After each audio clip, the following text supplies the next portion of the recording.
Hey, we're recording. Okay. There's the intro.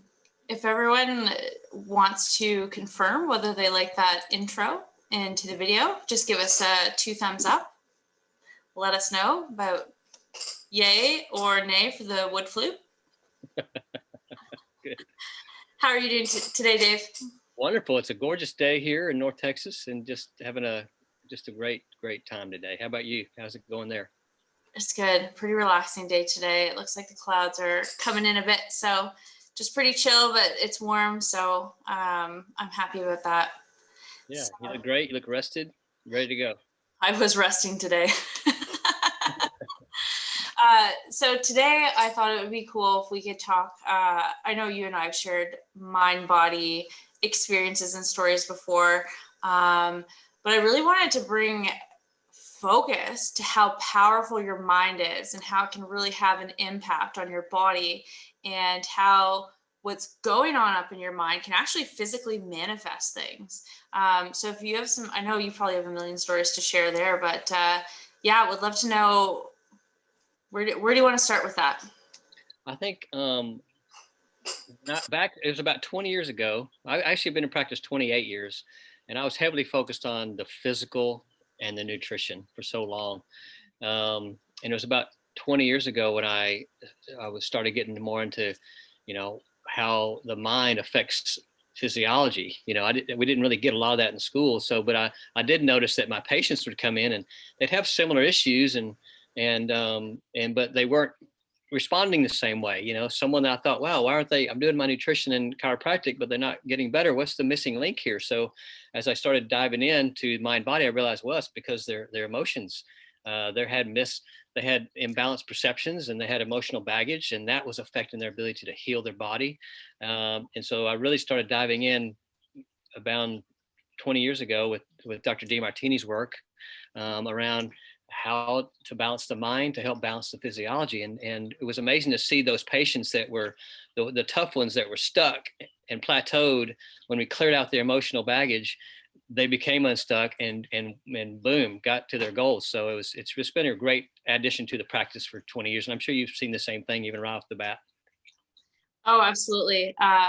One individual is coming to mind that really stands out as like it was just so linked, how the mind was did you ever fly there or something? Yep. how the mind is so connected to the body. So this actually happened, I think it was Christmas time, or around like December, November, December. I remember it just being winter time, and I'd been seeing her for a couple of years, came into the practice, and just a complete mess. Back pain, very acute, could barely walk in the door. And I've been seeing her for a while, so I know what her ergonomics are like. I know what her activities are like. I know what's going on with her spine and nutrition, and also, we've talked about stress before. And she comes in, and I start asking her questions like, well, what did you do differently? Did you have an injury, or what's going on?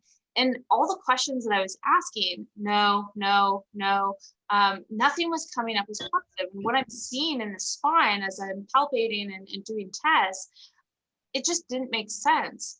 So after going through, the physical portion and trying to rule out what's going on there, I remember just saying, what's going on in your personal life? And it was in that moment, she looked at me and she knew exactly what was going on.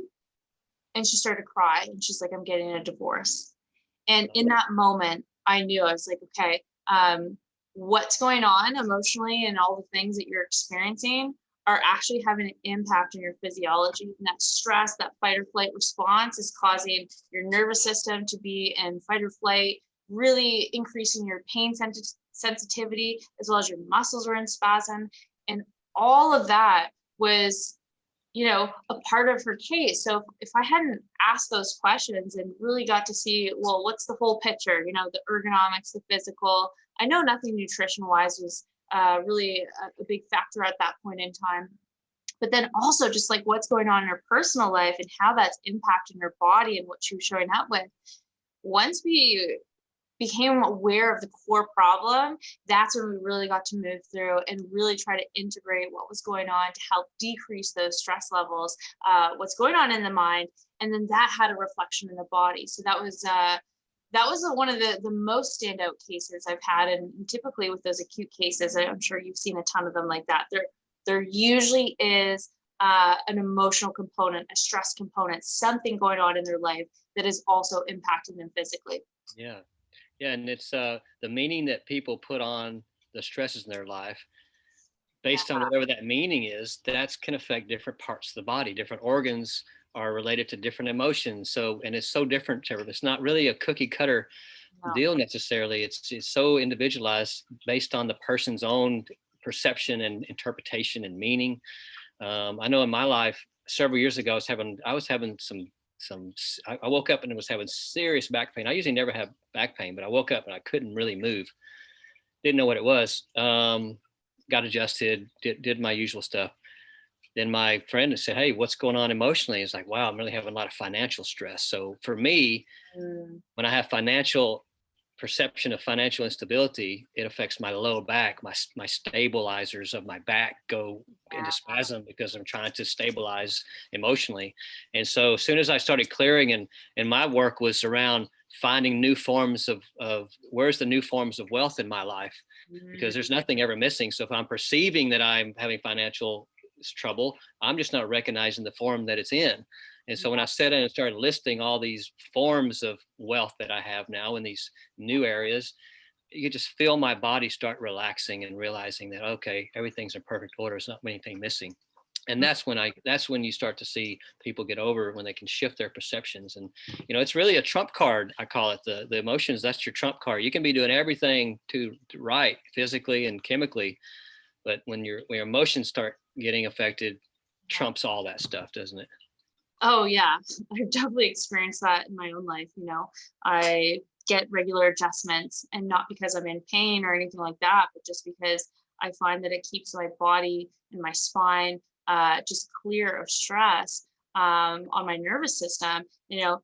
Typically on a regular basis, eating well, moving, exercising. But when the mind is off, when there's overwhelming amounts of stress, or again, my perceptions of what's going on, that's when everything, it's kind of like the house of cards, everything just falls down. So definitely one of the biggest thing is, and it really depends on, everyone has their own way of dealing with emotions, but finding some that you can, different tools, or whether that's journaling, movement, yoga, meditation, Demartini method, or seeing someone, it's so imperative to have that piece, because let's face it, are we getting rid of challenges anytime soon?